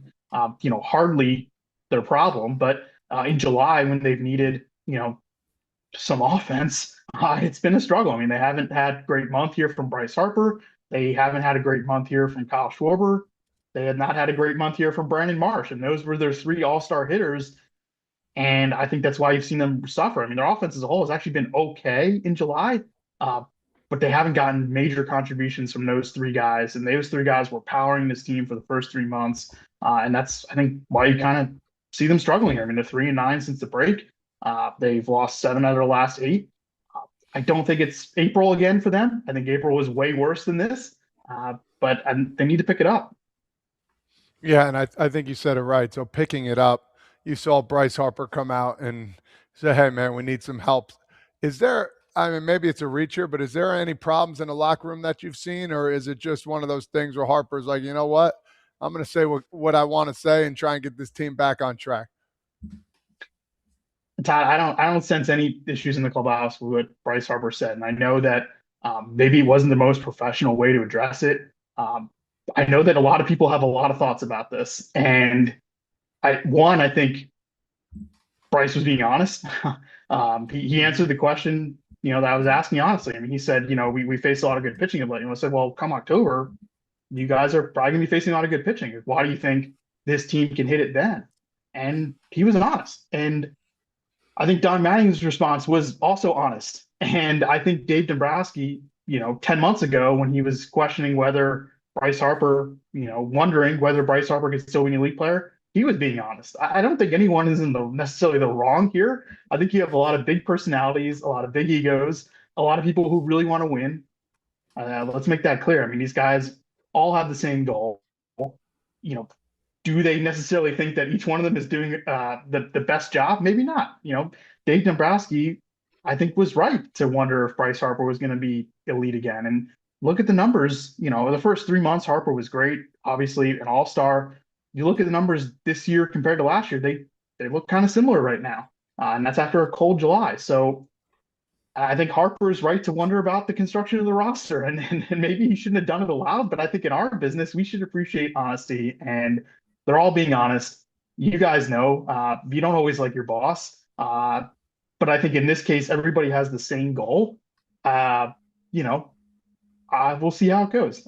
I think there's always drama around the Phillies. And I think that's partly because people aren't afraid to speak their minds. And honestly, in my job, I appreciate that. Yeah, Matt, I'm going to tell you something honest. Bryce Harper got the commissioner's pick for the All-Star game. So let's just make sure we're not inflating his numbers too much here. So, but my question is going to be another comment that Bryce mentioned. He said he brought his outfielder's glove on this road trip in case they make a move. Do you see the Phillies going in that direction? And does Bryce Harper play a game in the outfield after the trade deadline because of a move that they made? I don't, Kratzy. I just don't. I mean, I don't see them making big positional changes during the season. I don't see a first baseman available of the caliber that would bump Bryce Harper to right field. I think theoretically it's an interesting idea. It makes sense. Like, I understand why Bryce has been so upfront about his desire to want to move back there he says if it makes the team better, if we can get a bopper at first base. I don't exactly see that guy available right now. And I also don't think the Phillies are even looking for that. I mean, time and time again, Dave Dombrowski has said that they view Bryce Harper as a first baseman. And look, Bryce Harper right now has played in every single game this season for the Phillies. Why? A lot of that's because he's playing first base. I mean, he has been more durable since going to first base. And I do think that has played a role in him being able to be available more for them. That's a big piece of this, I think. All right, Matt. I want to go back to October last year. Do you know that the Phillies were winning every single game in the 7th inning against the vaunted, unbeatable Los Angeles Dodgers? And we haven't spent in the first 10 minutes or whatever we've talked anything about this bullpen. No way Dave Dombrowski allows this team to lose in the bullpen again this year in the postseason. So what are the moves that he's going to make? Yeah, I mean, I think part of it could be that starting pitcher that they get is somebody who they use potentially in the bullpen come October. They probably need another left-handed reliever. Jose Alvarado's struggled. He's been better of late, but behind him, not a ton. Tim Mize has been a really nice find as a middle reliever this year. Tanner Banks, who was a guy for them last year, has been hurt, minor leagues, ineffective. The Dave Dombrowski MO is at the deadline is to go for velocity. He loves targeting velocity this time of year. So I wouldn't be surprised if they do have a pickup, even if it's not like a big name, somebody who does throw hard, whether it's left or right side.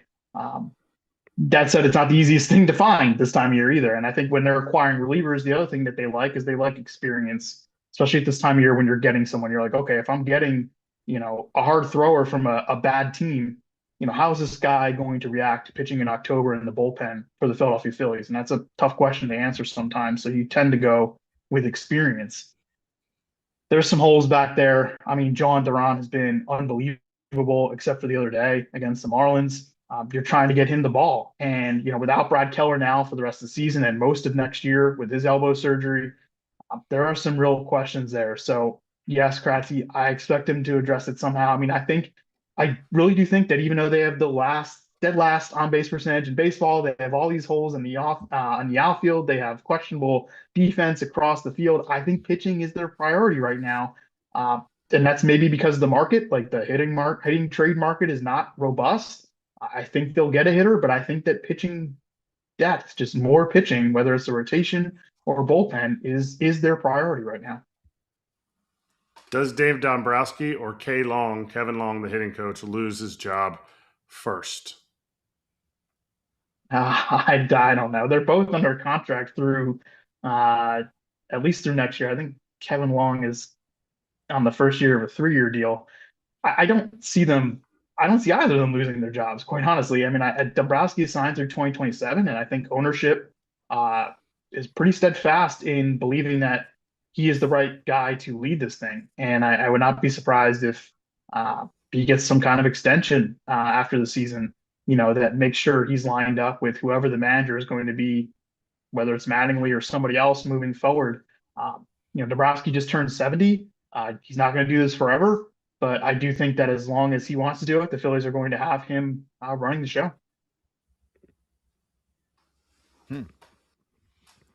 Matt?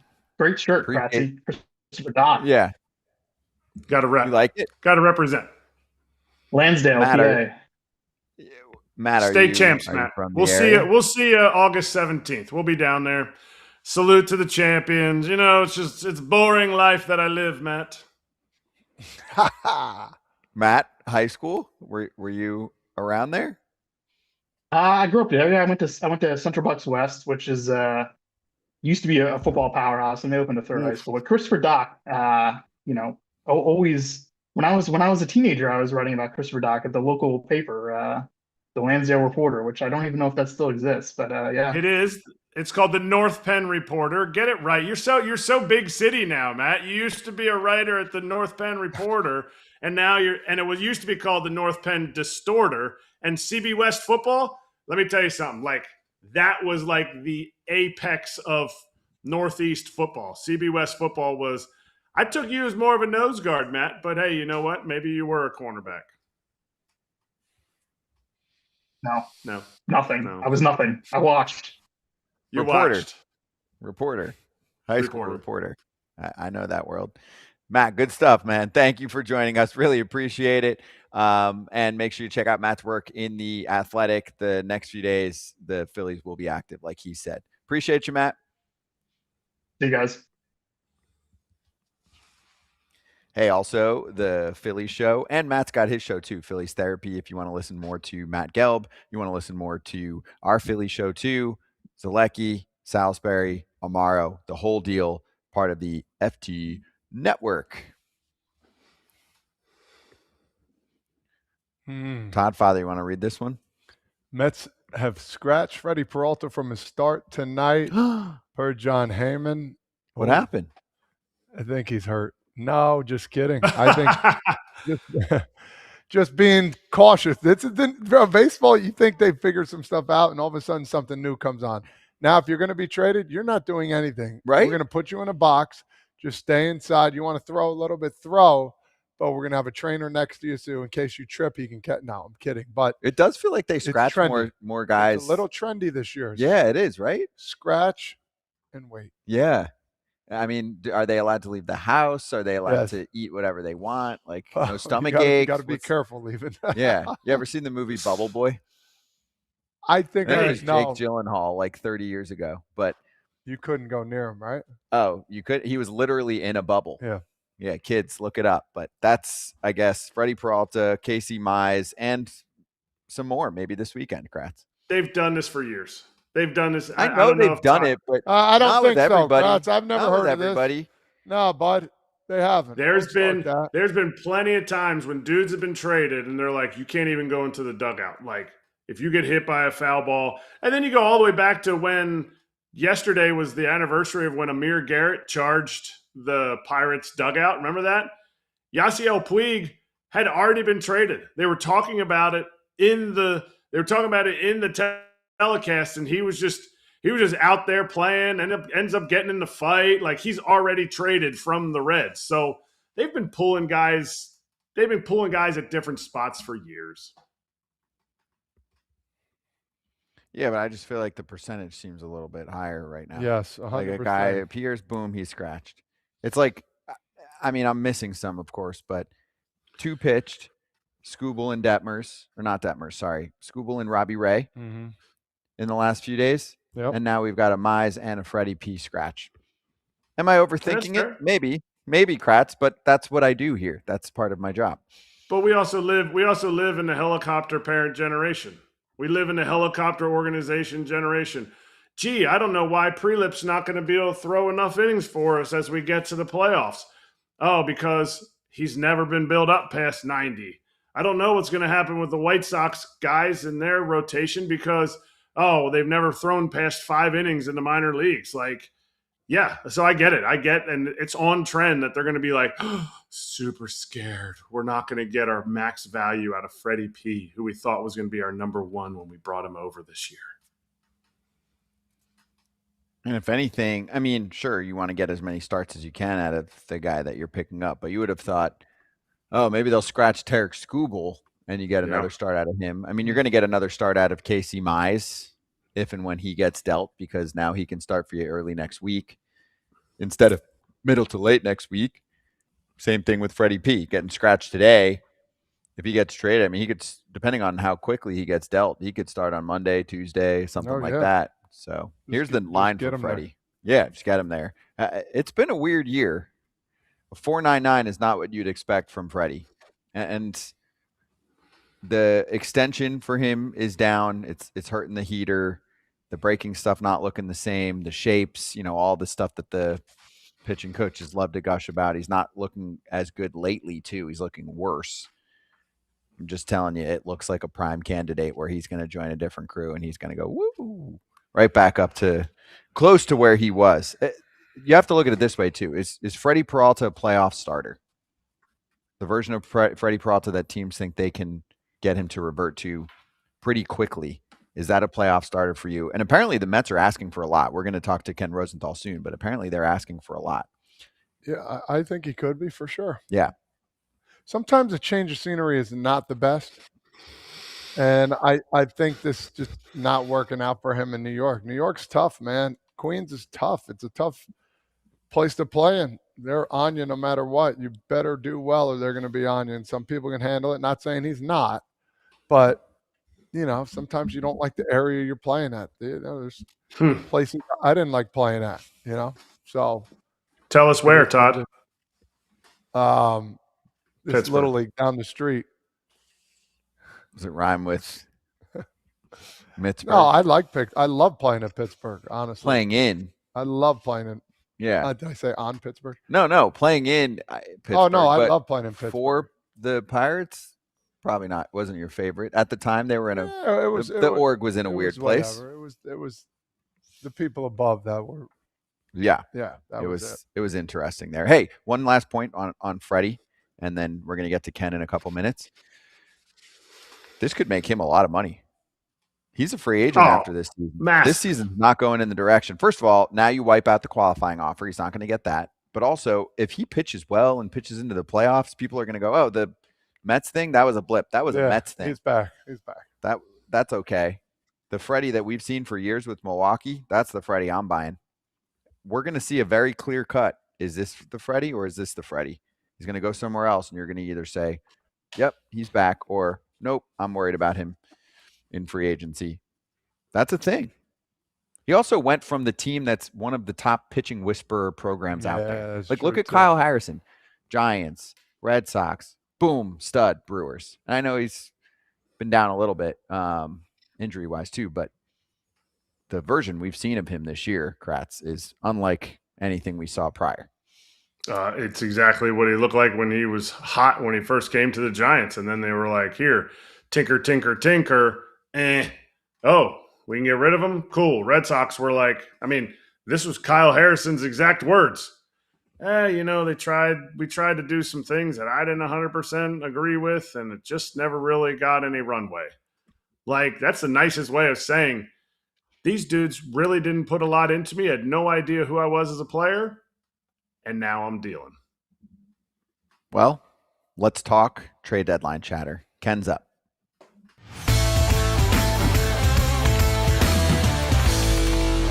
It's the Inside Scoop with FT Senior Insider Ken Rosenthal. Todd's excited for this. All right, Ken, let's do it.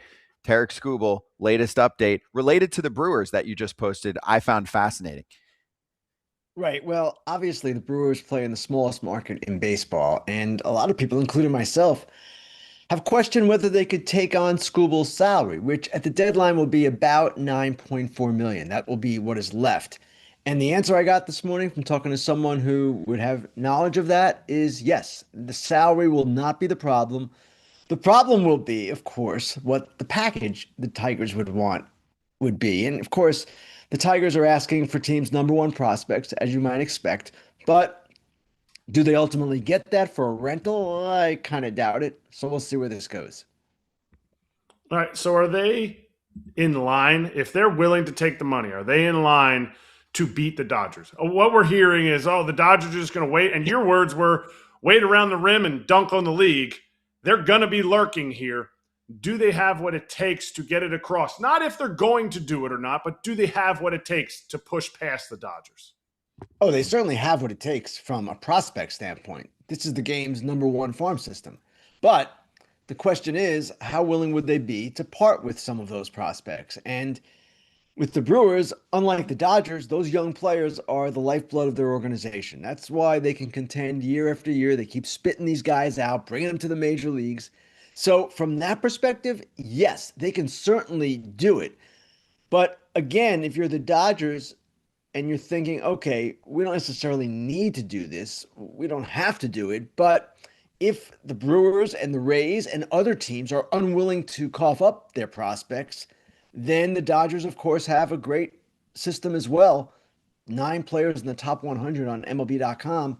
They can obviously do this. They obviously can take the money as well. So that's the dynamic that I see here, and I might be misreading it. It's always possible at this time of year, but it's whether the small market teams, the two of them, the Rays or the Brewers, or anyone else that might be involved, would be willing to pay the price necessary in prospects to get Skubal.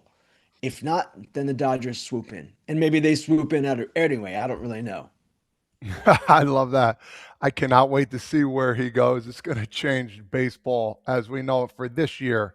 Oh, man, I'm so excited because I thought they should trade him for sure. I'm going to switch gears here. Cincinnati Reds, there's been some Hunter Greene talk. I've been an advocate by saying I don't want this guy out of there. Maybe I'm a little biased because I played with him. I love everything about Cincinnati.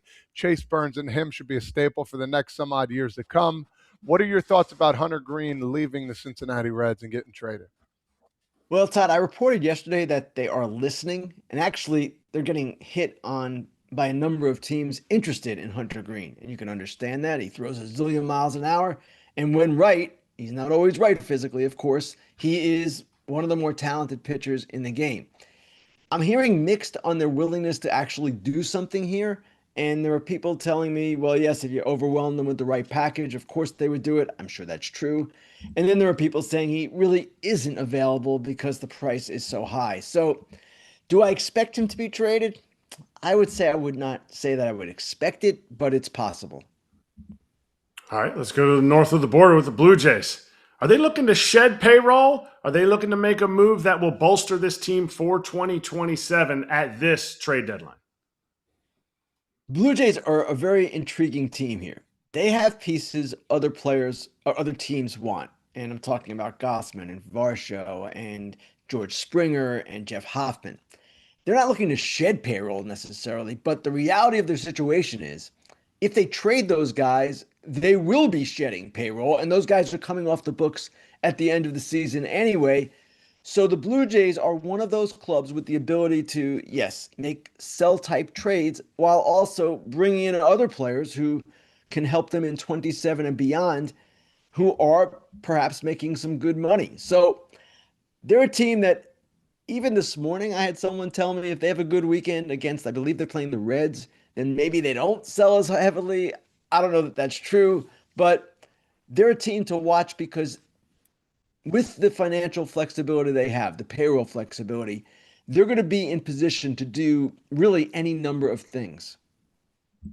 All right. What about the Orioles? Do they have to win 2 games against the Phillies and they're going to be buyers, or are we looking at a selling team? I don't believe the Orioles and a number of these other teams are even looking at it that way, Erik. The Orioles are operating as both buyers and sellers. And if they find deals in either direction that they like, they're going to make those deals. Now, that is a complicated thing to manage if you're the president of baseball operations, Mike Elias, but you can understand it in the position that they're in. And I would expect a lot of these contenders you're seeing in this standings right here are in kind of the same position. I would expect Detroit is not purely going to sell. Yeah, they might trade Skubal, they might trade Mize, but who's coming back? And what comes back might help them compete for this year and beyond. Talk a little about the Dodgers here as we go here about Ohtani, his injury a little bit. Talk about what you're hearing there. Is there a little bit more to it? And is this Dodger team, considering what's going on with Ohtani, are they going to be buyers or sellers as they move forward here?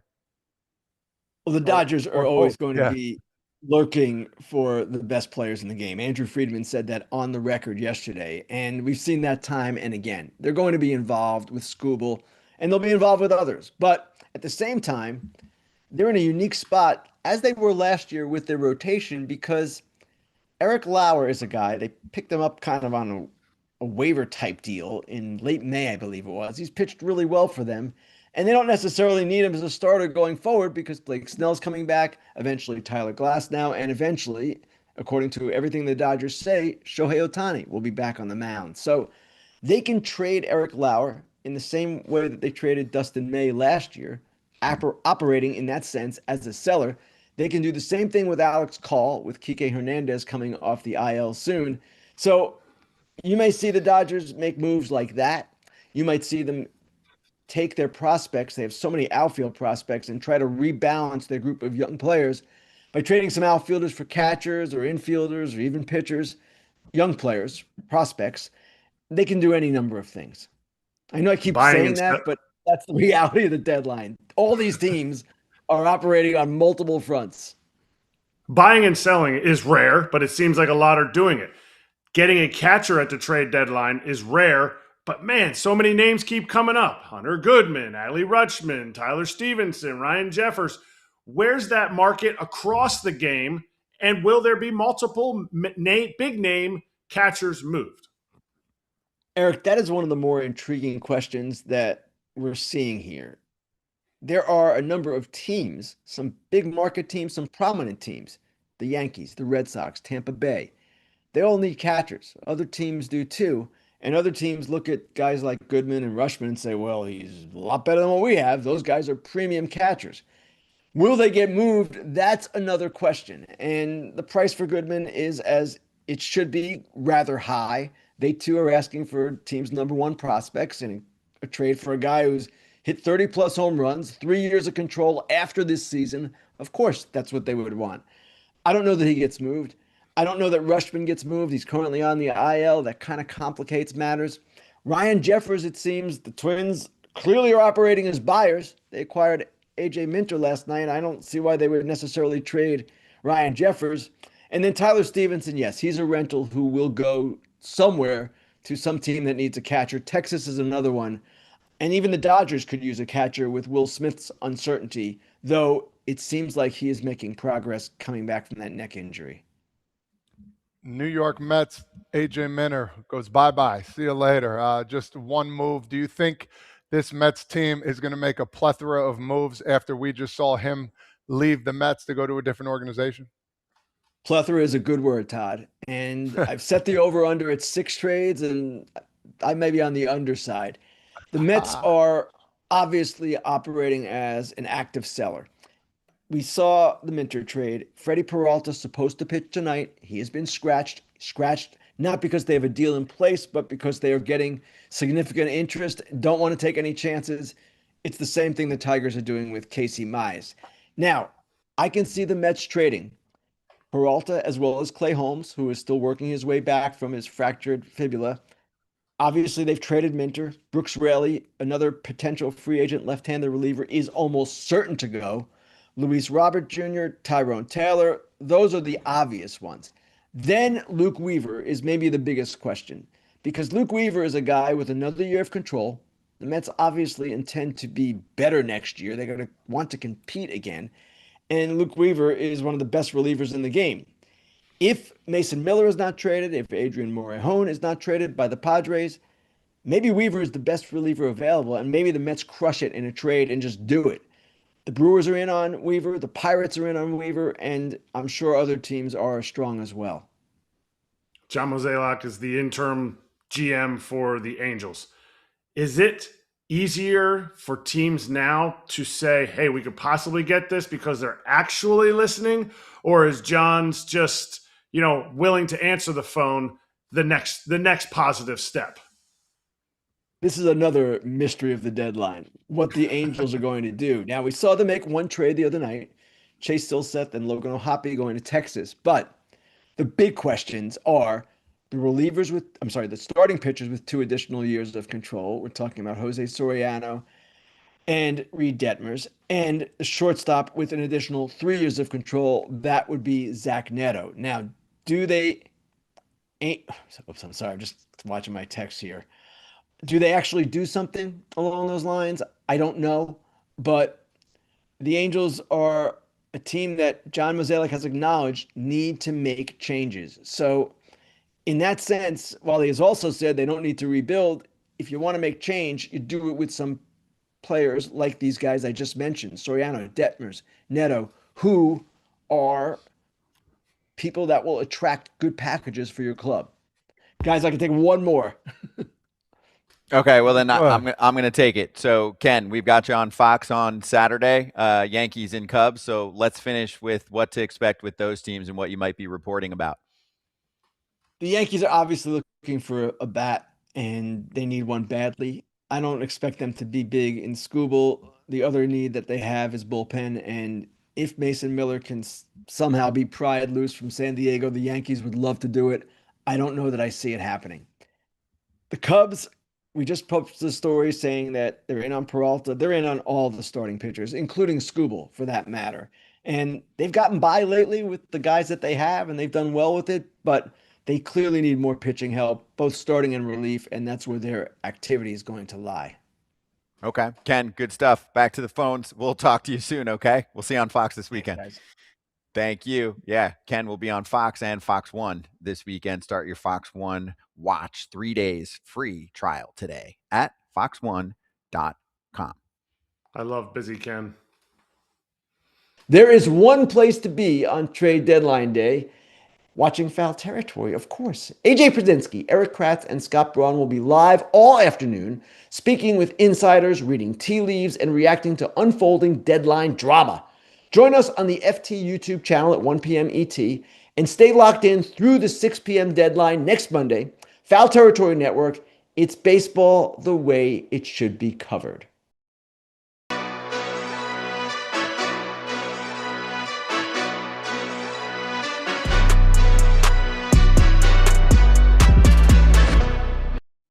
Let's slap last few minutes for trade deadline thoughts until we appear on Monday and potentially over the weekend. If that's what I was going to ask. Yeah, we might pop up. I mean, Tarik Skubal is going to get traded at midnight on Saturday or Sunday, so we might appear. No, so for me, like I was going to ask him along the Angels line. What'd you want? I did hear some rumblings about Trout. I wanted to ask him about that. I don't think. I think that's the line for them. I mean, you'd love to see it, but I don't think so. Okay, that's you. No, okay. I think if it happens, you guys are going to say, "Wow, Todd, you know your stuff." Well, you know the man personally. And I'm not saying I haven't talked to him in months. I'm hearing some rumblings about where some team he might go. So Really? I'm hoping it might happen. Yo, Todd, what's Trout going to do? Yo, is he coming back to the East Coast? Because I'd love to see him. Yo, I can't be staying up too late to be watching Mikey. No. Yo, it's too late. And listen, I could be way off.